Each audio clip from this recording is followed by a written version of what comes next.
점프 투 파이썬 6장 파이썬 프로그래밍 어떻게 시작해야 할까 단원을 나가보도록 하겠습니다. 6장에서는 이제 파이썬 기초 문법은 이전 장들에서 배웠으니 여기서는 이제 실제 문제들을 해결해 보는 것을 함께 연습을 해보도록 하겠습니다. 6-1 내가 프로그램을 만들 수 있을까?를 나가보도록 하겠습니다. 여기서는 이제 프로그래밍 문법을 아는 상태에서 문제들을 맞닥뜨렸을 때 어떤 식으로 사고하고 코드를 작성해 나가야 되는지 그 흐름들을 배울 수가 있습니다. 그래서 프로그램을 만들려면 가장 먼저 입력과 출력을 생각하면 좋다고 합니다. 네, 그래서 여기서는 이제 9구단 프로그램 중 2단에 대해서 출력을 해주는 그런 프로그램을 만들려면 어떻게 만들어야 되는지 그 예시를 통해서 좀 사고하는 흐름을 배울 수가 있는데요. 사실 요즘에는 이제 AI가 워낙 발달했다 보니까 이런 식으로 프로그램을 어떻게 만들어야 할지 갈피를 잡지 못하는 경우는 거의 없을 것 같아요. 왜냐면 그냥 이런 걸 만들고 싶어 하고 챗GPT한테 물어보면 알려주니까. 그래서 요즘에는 이제 그렇게 시작하는 게 더 좋을 것 같고요. 요거는 이제 챗GPT를 못 쓰는 상황이 됐을 때 그냥 혼자서 생각을 해야 된다 라고 하면은 이런 거를 적용해봐도 좋을 것 같습니다. 그러면은 기본적으로 이제 프로그램을 만들 때는 입력과 출력을 생각하면은 좋은데요. 9구단 2단을 만드는 과정을 생각해 봤을 때 우선은 이런 질문들을 하면은 좋을 것 같습니다. 함수 이름은 뭘로 지을지 생각을 해서 일단은 뭐 9구단이니까 99로 짓자라고 정할 수 있을 것 같고요. 입력받는 값, 입력과 출력을 생각하라고 했으니까 입력받는 값은 2죠. 2단을 입력받아서 출력하는 값은 9구단 2단을 쭉 출력해줘야 되기 때문에 2468부터 해서 18까지 이렇게 출력을 한다라고 입력 출력 위주로 생각을 하게 되면 좀 더 구성하기가 편합니다. 그리고 결과를 어떻게 저장하지를 좀 생각을 해보면 연속된 자료형이기 때문에 리스트에 담으면 좋겠죠. 그래서 이렇게 담아보도록 하겠습니다. 그러면 이 순서를 한번 따라가 보도록 하겠습니다. 먼저 에디터를 열고 99라는 함수에 이 입력값을 줘서 result라는 변수에 넣는 것을 만들어 보겠습니다. 에디터를 열어서 6-1에 result는 99라고 만들어 줬고요. 이렇게 되면 일단 함수 정의가 안 돼 있으니까 당연히 오류가 나겠죠. 그 다음에 이제 결과값을 어떤 형태로 받을 것인지 고민을 해보면 좋다고 합니다. 그래서 이런 리스트 자료형으로 받아야겠다라는 이런 생각을 한 다음에 그러면 이제 함수를 정의를 해줘야겠죠. 그래서 이렇게 일단 함수의 기본 틀부터 만들어 보도록 하겠습니다. 얘를 복사해서 넣으면 99라는 함수를 이제 정의를 했죠. 그래서 이제 입력값으로 몇 단을 받을 건지 숫자를 받고 이거를 이제 결과를 리스트로 출력해 줄 건데 우선은 이렇게 프린트로 작성을 해놨습니다. 그 다음에 결국 result를 리스트 2단이 이렇게 리스트로 담겨서 출력할 것을 생각하고 있기 때문에 result는 빈 리스트를 만들어 줄 거고요. 그리고 일단은 생각을 해보면 뭐 그냥 무식한 방법으로 여기에 9구단 2단을 하나씩 추가해 주는 걸 생각해 보면 9구단이라는 게 몇 곱하기 1부터 몇 곱하기 2, 몇 곱하기 3 해서 몇 곱하기 9까지 이렇게 쭉 곱한 것을 추가해 주면 되잖아요. 그래서 이렇게 할 수도 있겠습니다. 그래서 가장 단순한 형태로는 이렇게 n을 받아서 result에 곱하기 1부터 9까지 해서 최종 result를 돌려주게 되면 이거를 출력해 봤을 때 이렇게 9구단 2단이 잘 출력이 된 것을 확인할 수가 있습니다. 그런데 이렇게 하면 좀 너무 지저분하죠. 이렇게 여러 줄을 써줄 필요는 없으니까. 그러면 어떻게 하면 좋을까를 생각해보면 이 숫자가 순차적으로 올라가게만 만들어주면 되겠죠. 그러면 반복문을 사용하면 좋겠다라는 생각이 들 수 있습니다. 그래서 반복문을 사용하는 코드로 변경을 해보면 기본적으로 while문을 이용해서 1부터 9까지 이렇게 출력을 할 수 있는지 코드를 써보고 실행을 해보면 1부터 9까지 반복문을 이용해서 표현할 수가 있죠.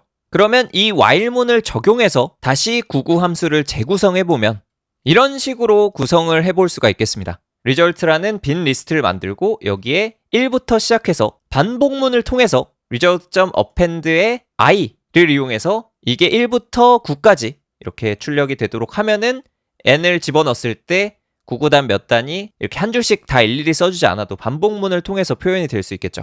그러면 실제로 프린트 9구단 2단을 출력을 해보면 이렇게 똑같이 잘 나오는 걸 볼 수가 있습니다. 그래서 이렇게 9구단 2단을 만드는 기초적인 과정을 생각해보면서 프로그래밍 접근 방법을 입력과 출력으로 생각해보면 좋다라는 거를 배울 수 있는 시간이었습니다. 다음으로 6-2 3과 5의 배수를 모두 더하기를 나가보도록 하겠습니다. 네, 다음 문제는 어떻게 풀 수 있을지 생각을 해보면 좋을 것 같습니다. 10 미만의 자연수에서 3과 5의 배수를 구하면 3, 5, 6, 9이죠. 그리고 이를 총합하면 23입니다. 네, 이런 식으로 1000 미만의 자연수에서 3의 배수와 5의 배수의 총합을 구하면 되는 문제입니다. 자, 그러면 이런 문제가 주어졌을 때 어떤 식으로 프로그래밍적으로 사고하면 좋을지 생각을 해보겠습니다. 그러면 이전 시간에 배운 것처럼 입력과 출력을 먼저 생각을 해보면 좋겠죠. 그래서 입력 받는 값은 1부터 999까지, 즉 1000 미만의 자연수를 입력을 받아서 출력하는 값은 3의 배수와 5의 배수의 총합을 출력을 해주면 되겠죠. 네, 그래서 이렇게 정해놓고요. 그 다음에 생각해볼 거리를 생각해보면 3의 배수, 5의 배수를 어떻게 찾을지 생각해보면 좋을 것 같고, 3의 배수와 5의 배수가 겹칠 때는 어떻게 할지, 이 부분들을 생각해보면 좋겠죠. 그러면 이제 차근차근 진행을 해보도록 하겠습니다. 네, 먼저 일단 1000 미만의 자연수를 입력을 받아야 되기 때문에 1000 미만의 자연수를 뽑는 그 코드를 생각을 해보겠습니다. 그러면 일단 이전 거와 마찬가지로 반복문을 통해서 하나씩 늘려가면 1000 미만의 자연수를 쉽게 구할 수가 있겠죠. 그래서 while문을 써도 되고요. 아니면 for문이 좀 더 단순하게 나올 수가 있겠죠.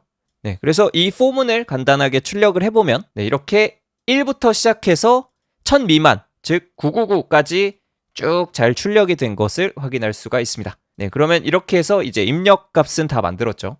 그리고 이제 3과 5의 배수를 구하는 방법을 생각해보면 좋을 것 같은데요. 먼저 1000 미만의 자연수 중 3의 배수는 이런 식으로 증가를 하겠죠. 3, 6, 9, 12. 네, 이런 식으로 쭉 가서 999까지 나올 텐데요. 이거를 어떻게 구할지를 생각해보면 3의 배수라는 거는 3으로 나누었을 때 나머지가 0인 숫자들이죠. 그래서 그거를 고려했을 때는 퍼센트 연산자를 이용하게 되면 %3을 하면 3으로 나누었을 때 나머지를 구할 수 있는데, 그게 if문을 사용해서 0과 같은지를 검사하게 되면 3으로 나눴을 때 나머지가 0인 것들은 3의 배수이겠죠. 그래서 이렇게 출력을 해볼 수가 있겠습니다. 코드로 보면은 이렇게 쓰고 실행을 해보면 이제는 쭉 다 3의 배수로만 출력이 된 거를 볼 수가 있죠. 그래서 퍼센트 연산자를 사용하면은 어떤 것의 배수를 찾을 때 좋습니다. 그렇다면 이제 5의 배수는 마찬가지로 퍼센트 연산자로 5로 나누었을 때 나머지가 0이어야 되겠죠. 그래서 이렇게 or를 이용해서 최종 풀이를 해볼 수가 있겠습니다. 네, 코드를 보면은 일단 for문을 이용해서 1부터 999까지를 입력을 해줬고요. 그리고 if 문을 통해서 3으로 나눴을 때 나머지가 0이거나 5로 나눴을 때 나머지가 0이라면 3의 배수 또는 5의 배수가 n으로 나와서 이거를 result에 계속 더해줄 수가 있겠죠. 그러면 얘를 출력을 해보면 이렇게 3의 배수, 5의 배수를 뽑아서 계속 합산을 해준 다음에 합산을 출력하는 이런 코드를 만들 수가 있겠습니다. 실수할 수 있는 케이스를 좀 보자면 이렇게 3으로 나눴을 때 나머지 0, 5로 나눴을 때 나머지 0을 if문 두 개로 분리를 하게 되면 어떤 오류가 있냐면 이제 15와 같은 공배수가 나왔을 때 여기로 들어가서도 15가 더해지고 또 그 아랫줄도 실행이 되기 때문에 여기서도 15가 여기에 해당돼서 또 더해져서 중복으로 더해지게 됩니다. 그래서 이거를 피하기 위해서 이렇게 하면 숫자가 달라지죠. 그래서 이거를 if문 하나로 하고 or를 통해서 연결하게 되면 이렇게 둘 중 하나가 걸리면은 그거를 반복문 한 번 사이클 내에서 처리를 하기 때문에 딱 한 번씩만 더해져서 이렇게 해야 정답이 나올 수가 있겠죠. 이렇게 6-2, 3과 5의 배수 모두 더하기를 해봤습니다. 6-3, 게시판 페이징하기를 나가보도록 하겠습니다. 먼저 게시판 페이징이 뭔지 소개를 드리면 이런 식으로 어떤 게시판이 있을 때 여기에 페이지별로 눌렀을 때 이렇게 페이지가 넘어가는 이런 형태 있죠. 그래서 이렇게 페이지가 나오는 것을 게시판 페이징이라고 합니다. 그러면 이 게시판 하나마다 몇 개를 보여줄 건지, 여기서는 이렇게 20개의 글이 들어가 있는데 이렇게 20개의 글씩 이렇게 페이지별로 나눠줘야겠죠. 이거를 구현하는 거를 해보도록 하겠습니다. 이거를 만들려면 게시물의 총 개수와 한 페이지에 보여줄 게시물 수, 이거를 입력으로 주었을 때 총 페이지 수를 출력하는 그런 프로그램을 만들어 보도록 하겠습니다. 그러면 함수 이름은 페이지를 보여주는 거니까 get total page 이런 식으로 정해보도록 하겠고요. 그리고 입력 받는 값은 두 개가 있겠습니다. 게시물의 총 개수 그리고 한 페이지에 보여줄 게시물 개수, 해서 m과 n으로 받아보도록 하겠습니다. 그 다음에 출력하는 값은 총 페이지 수인 거죠. 예를 들어서 게시물의 총 개수가 5개밖에 없을 때는 페이지당 보여줄 게시물 최대 수를 10개로 잡으면 게시물 총 개수가 더 적으니까 그냥 한 페이지 내에 다 보여줄 수가 있겠죠. 그런데 15개가 되면 이때는 한 페이지당 10개씩 보여주니까 총 2페이지가 필요해서 총 페이지 수는 2가 나오겠습니다. 이런 식으로 총 게시물이 25개면 3페이지가 필요하겠죠. 그리고 딱 30개가 있으면 10개씩 3페이지로 깔끔하게 딱 떨어질 수가 있겠습니다. 그래서 이런 식으로 입력값이 어떨 때 총 출력이 어떻게 될지 요거를 생각을 해본 다음에 하나씩 구현을 해보도록 하겠습니다. 그러면 공식을 만들어 볼 수가 있겠습니다. 이 패턴을 보자면 총 게시물의 개수에서 페이지당 보여줄 게시물을 나누면은 여기서는 일단 0이 나오니까 한 페이지 안에는 보여줘야 되잖아요. 그래서 이걸 나눈 다음에 더하기 1을 해주는 구조로 생각해 볼 수가 있겠습니다. 15개의 게시물이면 10으로 나누어가지고 몫이 1이 나오니까 여기에 1을 더해줘서 총 페이지 수는 2. 이런 식으로 이 규칙성을 기반으로 수식을 세워볼 수가 있겠습니다. 그러면 이런 식으로 했을 때 페이지 수가 잘 나오는지 확인을 해보겠습니다. 파이썬 코드로 m과 n, 총 페이지 수, 한 페이지당 보여줄 페이지 이렇게 입력을 받고 출력을 해보면 결과를 봤을 때 위에 3개는 일치합니다. 그런데 마지막 30페이지를 출력할 때는 4가 출력이 됩니다. 원래 3페이지만 있으면 딱 10개씩 3페이지 넘기면 30개의 게시물을 다 볼 수가 있잖아요. 근데 여기서는 이 플러스 1을 해줘 버리니까 이게 넘어가 버립니다. 원래 원하는 페이지에서. 실패 케이스는 총 게시물 수와 한 페이지에 보여줄 게시물을 나눈 값이 0이 될 때 그럴 때 실패 케이스가 발생하게 됩니다. 그래서 이거를 따로 처리를 해줘야 됩니다. 그러면 이런 식으로 아까에서 나누었을 때 0이 되는 거를 따로 if문을 통해서 이렇게 걸러주는 처리를 했습니다. 그러면 게시물 수에서 페이지당 보여줄 게시물 수를 나누었을 때 나머지가 0일 때 이때는 딱 나누어 떨어질 때겠죠. 그럼 그때는 더하기 1을 빼서 그냥 m을 n으로 나눈 몫, 이거 슬래시 2개면 몫이죠. 그래서 몫을 구해주고 아니면 아까처럼 그냥 몫에다가 더하기 1을 해준 거를 구해주면 이렇게 출력을 해보면 정상적으로 1, 2, 3, 3이 정답과 같이 나오는 걸 확인할 수가 있습니다. 다음으로 6-4 간단한 메모장 만들기를 해보겠습니다. 메모장을 구현을 할 건데요. 필요한 기능을 생각해보면 먼저 메모를 추가하는 기능 그리고 메모를 조회하는 기능 이 2개를 만들어 보도록 하겠습니다. 그러면 입력 받는 값은 메모 내용 그리고 프로그램 실행 옵션 즉 메모를 추가할 건지 아니면 조회를 할 건지 그 2가지 중에 입력을 받을 수가 있겠죠. 그리고 출력하는 값은 memo.txt를 출력을 해주겠습니다. 그러면 일단은 이렇게 그 파이썬 명령어를 날려가지고 메모를 입력할 수 있는 그런 프로그램을 만들 거기 때문에 이 구조를 한번 살펴보면 일단 주석으로 입력을 이렇게 했는데요. 여기 파이썬하고 memo.py 이렇게 실행을 할 겁니다. 그러려면 이제 파일 만들기를 통해서 memo.py라는 파일을 만들어 주도록 하겠습니다. 그리고 이 뒤에 있는 게 이제 옵션입니다. 그래서 조회를 할 건지 아니면 수정을 할 건지 이런 옵션을 주고 그 다음에 입력할 텍스트를 주고 이런 형식으로 만들어 보도록 하겠습니다. 그러면은 우선 memo.py 안에 이런 식으로 작성을 해볼 수 있겠습니다. 그 sys하고 argv로 불러오게 되면 어떤 거를 가져오냐면 이게 argument value인데 print sys argument value를 해서 한번 찍어 보겠습니다. 그러면 이런 식으로 파이썬 memo.py 이거를 실행하는데 -a를 주고 life is too short 이라고 입력하고 엔터를 입력하면 print sys argument value를 통해서 이런 값이 출력된 거를 확인할 수가 있습니다. 이게 뭐냐면 이제 입력받은 것들을 리스트로 만들어서 이거를 출력을 해준 거죠. 즉 리스트인데 이 인덱스 0번은 memo.py 파일 이름이고 인덱스 1번은 옵션 다음에 들어간 요거죠. 요게 들어갔고 인덱스 2번은 life is too short 그 다음 게 이렇게 들어간 걸 볼 수가 있습니다. 즉 sys.argv 이거를 이용하게 되면 입력받은 이 파라미터라고도 하는데 이거를 가져올 수 있는 메소드입니다. 그러면 기존 코드로 돌아와서 sys argument value의 1번 인덱스 1번 인덱스면은 요거죠. 그래서 이거를 옵션이라는 변수에 넣을 거고요. 그 다음에 2번은 입력받은 문장이죠. 그래서 이거는 메모라는 변수에 저장을 해보겠습니다. 그래서 잘 저장됐는지를 출력을 해보면 다시 이걸 입력해서 엔터를 쳐보면 이렇게 -a 그리고 life is too short이 각각 옵션과 메모에 저장된 거를 확인할 수 있습니다. 네, 그 다음에 이제 기능을 구현을 할 건데요. 옵션이 -a일 때 그 뒤에 있는 텍스트를 입력받게 만들어 보도록 하겠습니다. 그러려면 이렇게 추가를 해주면 되는데요. 네, 1번 인덱스에 있는 옵션을 저장해놓고 if문을 통해서 옵션이 -a라고 입력이 되면 이러면 입력을 받을 거기 때문에 그때 메모를 저장하고 이거를 memo.txt를 열어서 쓰기 모드로 열어줍니다. 그래서 f.write를 이용해서 메모를 write를 해주고 그리고 줄바꿈 문자를 통해서 이제 다음에 입력받으면 바로 다음 줄로 입력받을 수 있게 이렇게 줄바꿈 문자도 넣어줬습니다. 그 다음에 close를 해주면 어떻게 되는지 실행을 해보겠습니다. 네, 이렇게 입력하고 엔터를 누르면 memo.txt가 생겼습니다. 그래서 이렇게 life is too short이 잘 써졌고 그리고 줄바꿈 문자도 들어가서 2번 라인부터 시작하는 걸 볼 수가 있죠. 그리고 다른 한 줄을 더 추가해 보겠습니다. 네, unit python이라고 뒤에 문장만 바꾸고 옵션은 그대로 -a에서 쓰기 모드로 한 번 더 입력을 해주면 memos.txt의 다음 줄이 이렇게 추가된 것을 확인할 수가 있습니다. 그리고 줄바꿈 문자를 통해 세 번째 줄로 바꿔진 걸 볼 수가 있죠.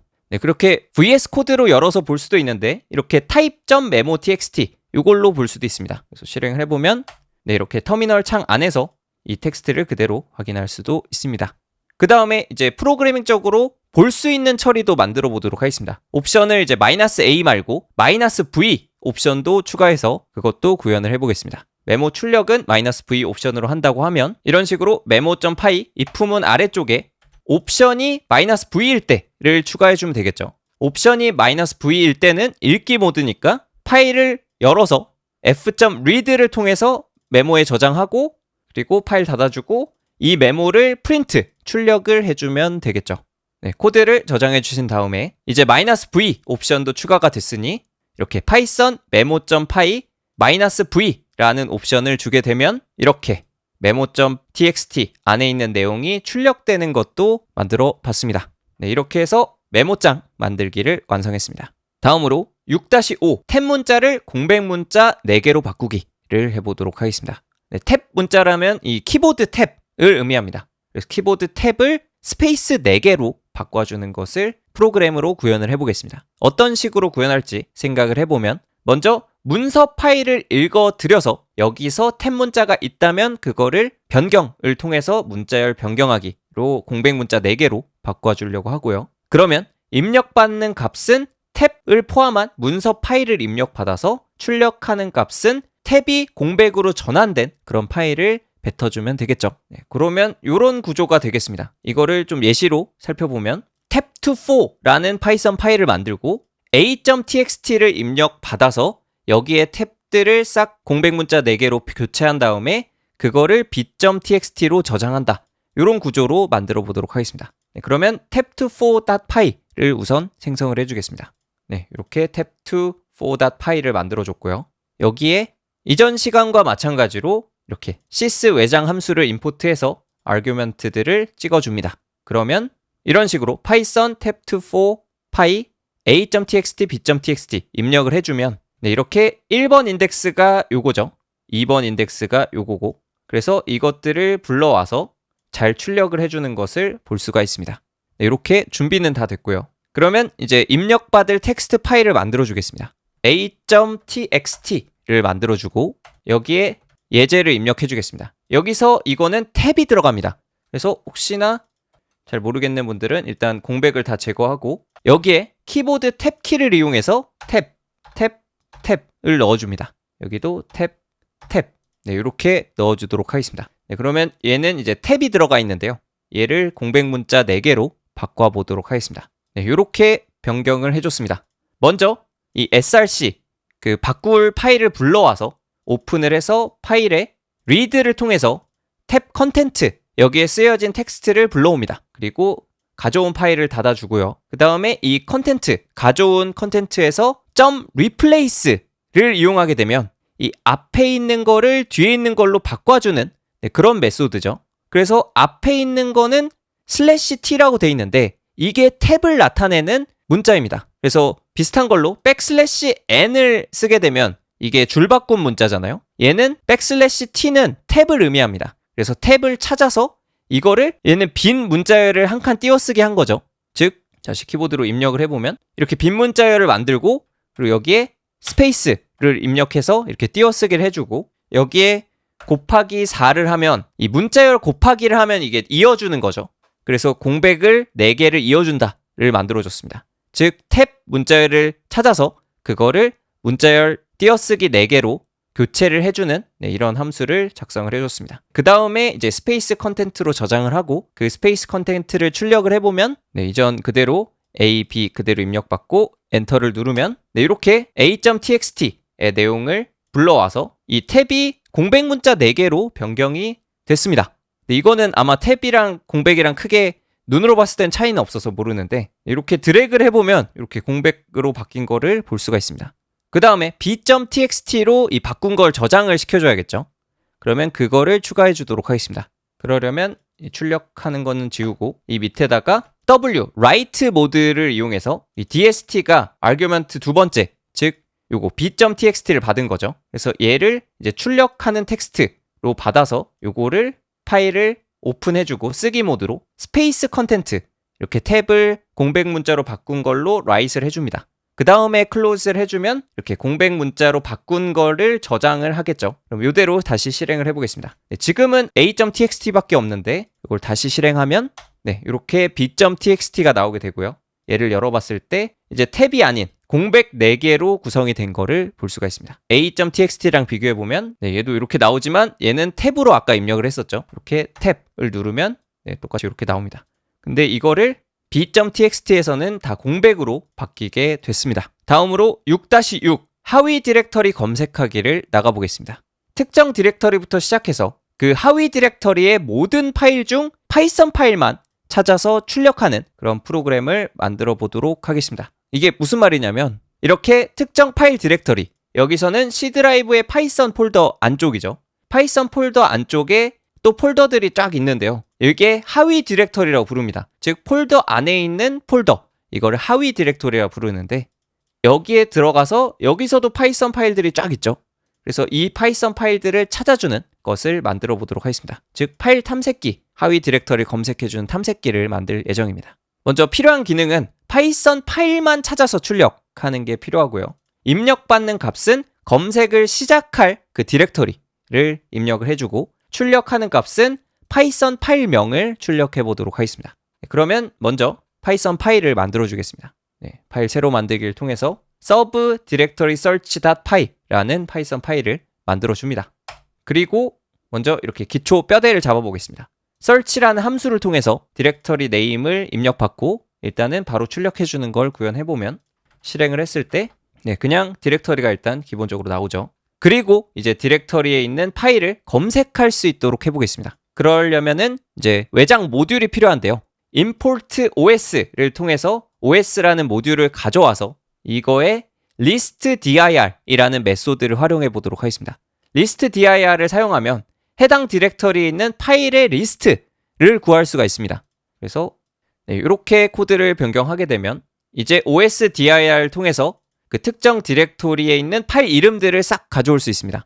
그런데 파일 이름만 출력해주면 경로가 제거가 된 상태로 출력이 되기 때문에 여기에 os.path.join 이라는 걸 통해서 디렉토리 이름과 파일 이름을 합쳐서 출력을 해주겠습니다. 그럼 이걸 합쳐서 풀네임으로 뽑은 다음에 이걸 출력해주게 되면 이렇게 C 드라이브에 있는 파일과 폴더들이 쭉 출력이 됩니다. 그 다음에 확장자가 .py인 파이썬 파일만 출력하도록 변경을 해보겠습니다. 그러면 확장자를 분리해서 그 확장자가 .py인지를 확인하는 조건문을 추가하면 되겠죠.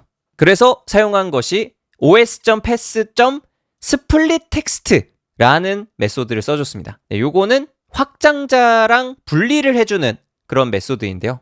여기 설명 나오죠. returns root, extension, 즉 확장자를 튜플의 마지막 인자로 뱉어주게 됩니다. 리스트나 튜플에서 마지막 거를 뽑을 때는 -1이라는 인덱스를 쓰게 되면 가장 마지막 거를 뽑을 수가 있겠죠. 그래서 이렇게 확장자를 뽑아줬고요. 그래서 그 확장자가 .py인지 조건문을 통해서 검사를 해서 이게 일치한다면 파일명을 출력하도록 해보겠습니다. 그러면 출력을 해봤을 때 지금은 아무것도 안 뜨는 게 파이썬 파일이 없는 거죠.